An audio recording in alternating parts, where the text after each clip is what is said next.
మూడో రోజు ఆంధ్రప్రదేశ్ అసెంబ్లీ సమావేశాల్లో విశాఖలో కాలుష్య నియంత్రణకు తీసుకున్న చర్యలపై ఎమ్మెల్యే వంశీకృష్ణ యాదవ్ ప్రశ్న వేయగా దానికి ఏపీ ఉప ముఖ్యమంత్రి కొణిదెల పవన్ కళ్యాణ్ సమాధానమిస్తూ ధూళి కణాల పొల్యూషన్ ఎక్కువగా ఉందన్నారు. పొల్యూషన్ తగ్గించడమే కాకుండా త్వరలోనే పొల్యూషన్ యాడిట్ చేస్తామని పేర్కొన్నారు.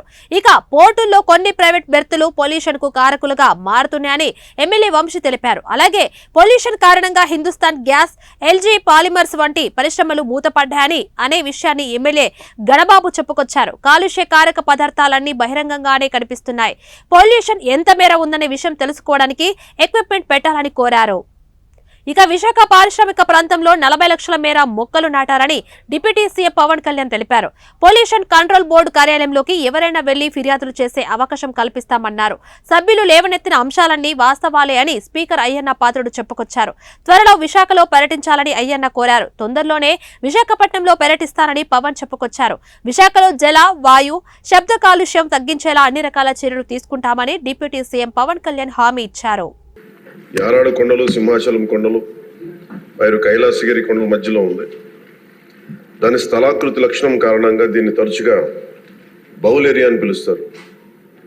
ఈ కొండల కారణంగా శీతాకాలంలో ఉష్ణోగ్రతలు తక్కువగా ఉండటం వల్ల పరిశ్రమల నుండి ఉత్పన్నమయ్యే వాయు కాలుష్య కారకాలు వాతావరణంలో వ్యాపించకుండా భూమి ఉపరితలం మీదనే ఉండిపోతున్నాయి. గత కొన్ని దశాబ్దాలుగా విశాఖపట్నం గణనీయమైన పారిశ్రామిక అభివృద్ధిని చవిచూస్తుంది. ఇది పర్యావరణ మరియు కాలుష్య సమస్యలకు దారితీస్తుంది. ఈ నగరంలో ప్రధానంగా వాయు కాలుష్యం ఎక్కువగా ఉంది అధ్యక్ష.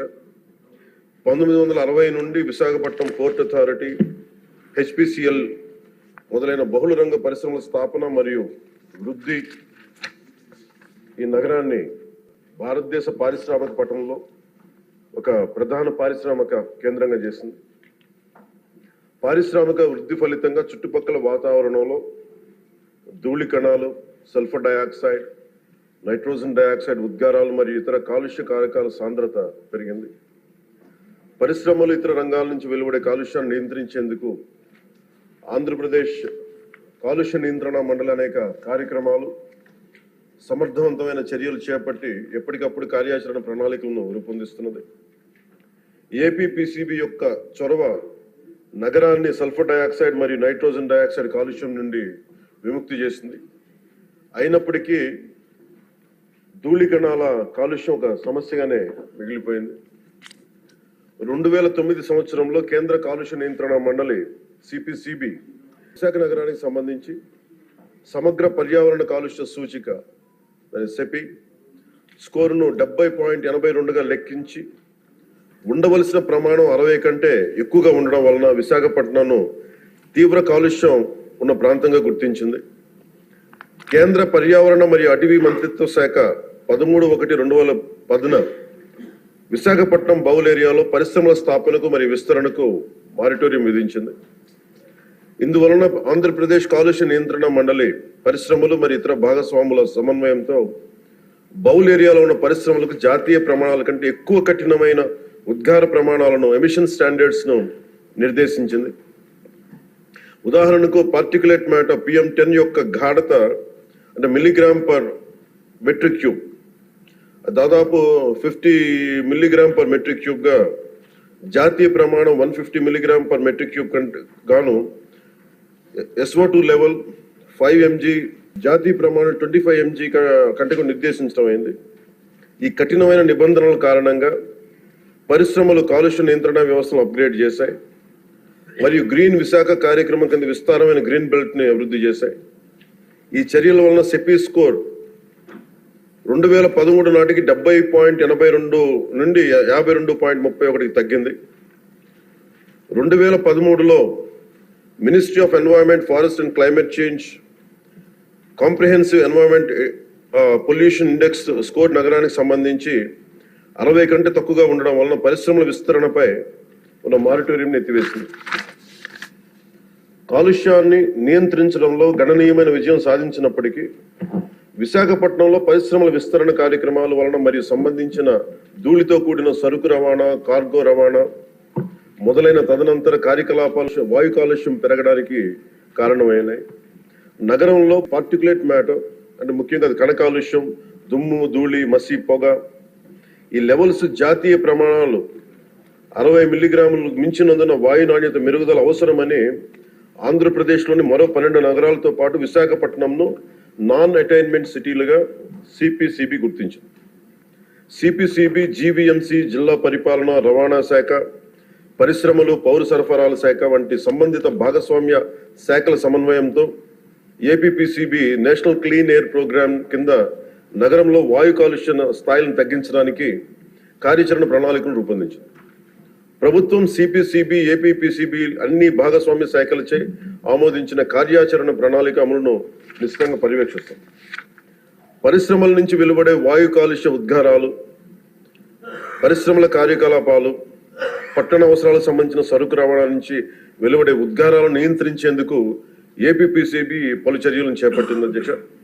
అంతేకాకుండా పరిశ్రమలు ఉత్పత్తి చేసి వ్యర్థ జలాలను శుద్ధి చేయడానికి తగిన సామర్థ్యం కలిగిన ఎఫ్లూయెంట్ ట్రీట్మెంట్ ప్లాంట్లను ఏర్పాటు చేయడానికి ఏపీపీసీబీ పరిశ్రమలను నిశ్చితంగా పర్యవేక్షిస్తున్నది.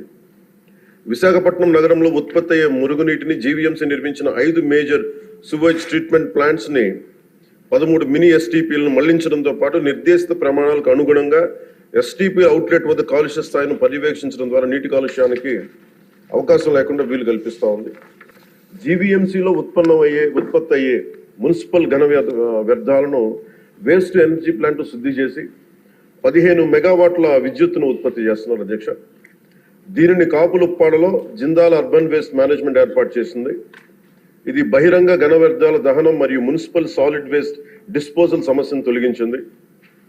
విశాఖపట్నం నగరంలో కాలుష్య స్థాయిలను తగ్గించడానికి, మరిన్ని నివారణ చర్యలు చేపట్టడానికి, కాలుష్య మూలాలు మరియు సంబంధిత కాలుష్య కారకాలను సవివరంగా గుర్తించడానికి ఒక సోర్స్ అపాయింట్మెంట్ స్టడీని విశాఖపట్నంలో ఆంధ్ర విశ్వవిద్యాలయానికి అప్పగించడం అయింది. ఏపీపీసీబీ ఎప్పటికప్పుడు పరిశ్రమలను పర్యవేక్షిస్తూ వాయు కాలుష్య నియంత్రణ వ్యవస్థలను, వ్యర్థాలను శుద్ధి వ్యవస్థలను అప్గ్రేడ్ చేసి ఆపరేట్ చేయాలని ఎప్పటికప్పుడు ఆదేశాలను జారీ చేస్తుంది. Real time pollution monitoring systems ద్వారాను మరియు భౌతిక తనిఖీల ద్వారా పరిశ్రమలను ఏపీపీసీబీ పర్యవేక్షిస్తున్నది. ఈ చర్యల యొక్క వివరాలను అనుబంధంగా సభా సమక్షంలో ఉంచడం అయింది. పరిశ్రమల పర్యావరణ ఆడిట్ వ్యవస్థను కూడా ప్రభుత్వం ఏర్పాటు చేయనుంది. పరిశ్రమల్లో పర్యావరణ ఆడిట్ నిర్వహించడానికి భారత ప్రభుత్వం పర్యావరణ మరియు అటవీ మంత్రిత్వ శాఖ 2024 జనవరి 29 ఒక ముసాయిదా నోటిఫికేషన్ జారీ చేసింది. పర్యావరణ సుస్థిరత మరియు పరిశ్రమల వృద్ధికి నిబద్ధతలో భాగంగా పర్యావరణ చట్టాన్ని పాటించేలా చూడటానికి మరియు మెరుగుదల అంశాలను గుర్తించడానికి ఏపీపీసీబీ పరిశ్రమల్లో క్రమం తప్పకుండా పర్యావరణ ఆడిట్ నిర్వహిస్తున్నది. పరిశుభ్రమైన పర్యావరణ లక్ష్య సాధన కోసం ప్రజలతో సహా సంబంధిత భాగస్వాములందరినీ చైతన్యవంతం చేయడానికి ఆంధ్రప్రదేశ్ పొల్యూషన్ కంట్రోల్ బోర్డు మరియు ప్రభుత్వం చిత్తశుద్ధితో కృషి చేస్తున్నాయి. స్వచ్ఛమైన గాలి, స్వచ్ఛమైన నీరు, భవిష్యత్ తరాల శ్రేయస్సు కోసం సురక్షిత పర్యావరణ పద్ధతులతో రాష్ట్రాభివృద్ధి కట్టుబడి ఉన్నాం. ఈ సందర్భంలో ఈ American red Indian chief Seattle, స్థానిక అమెరికన్ చీఫ్ ఆఫ్ సుక్వామిష్ మరియు దువామిష్ ట్రైబ్స్ ఈ కింద విధంగా ఉదాహరించిన సందర్భంలో, the earth does not belong to man, man belongs to the earth. We don't inherit the earth, but we borrow it from our children. ఆయన మాటలు సమస్త జీవరాశుల పరస్పర అనుసంధానాన్ని, భావితరాల కోసం ప్రకృతి ప్రపంచాన్ని గౌరవించడం, పరిరక్షించడం యొక్క ప్రాముఖ్యత నొక్కి చెప్తున్నాను. Thank you.